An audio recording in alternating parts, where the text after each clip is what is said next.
नमस्कार. जगद्गुरू रामानंदाचार्य श्री नरेंद्राचार्य महाराज यांना नमन. महाराष्ट्र ही संतांची भूमी आहे आणि संतांनी आपल्याला नेहमीच मानवता हीच ईश्वर सेवा हा विचार दिला आहे.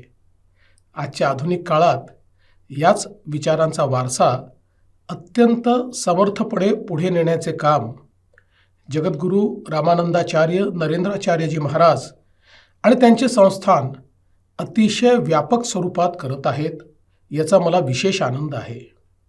जगद्गुरू नरेंद्राचार्य महाराजांचे सामाजिक कार्य केवळ आध्यात्मिक उपदेशापुरते मर्यादित नसून ते प्रत्यक्ष कृतीतून समाज परिवर्तन घडवणारे आहे. समाजात करुणा, सेवाभाव आणि सामाजिक जबाबदारी यांची जाणीव निर्माण करणारे हे कार्य खऱ्या अर्थानं अत्यंत प्रेरणादायी आहे.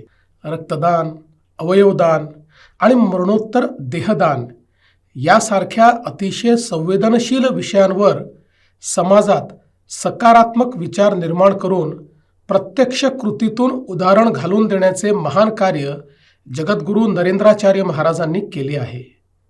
त्यांच्या प्रेरणेने सुरू असलेल्या मरणोत्तर देहदानाचा उपक्रम वैद्यकीय शिक्षण घेणाऱ्या विद्यार्थ्यांसाठी अत्यंत महत्त्वाचा ठरलेला आहे.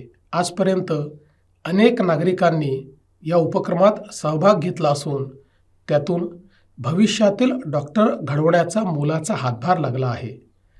अवयवदानाच्या माध्यमातून तर अनेक गरजू रुग्णांना नवजीवन मिळाले आहे. पर्यावरण संवर्धनासाठी संस्थानामार्फत मोठ्या प्रमाणात राबविण्यात आलेले वृक्षारोपण अभियान, जलसंधारणासाठी उभारण्यात आलेले कच्चे बंधारे आणि त्यातून शेती व ग्रामीण जीवनाला मिळालेला आधार हे त्यांच्या कार्याचे व्यापक स्वरूप अधोरेखित करतात. निसर्ग आणि मानव यांच्यातील समतोल राखण्याचा संदेश या उपक्रमातून प्रभावीपणे दिला जात आहे. आरोग्य सेवेच्या क्षेत्रात रक्तदान शिबिरांच्या माध्यमातून विक्रमी रक्तसंकलन करून थॅलेसेमिया, कॅन्सर, किडनी विकार, सिकल सेल तसेच शासकीय रुग्णालयातील गरीब व गरजू रुग्णांसाठी मोठा आधार निर्माण करण्यात आला आहे. हे कार्य समाजासाठी अत्यंत मोलाचे आहे. श्री नरेंद्राचार्य महाराजांच्या प्रेरणेने हे सेवाव्रत भविष्यातही अधिक व्यापक, अधिक प्रभावी आणि अधिक लोकाभिमुख स्वरूपात वृद्धिंगत होत राहो हीच ईश्वरचरणी प्रार्थना. जय हिंद, जय महाराष्ट्र.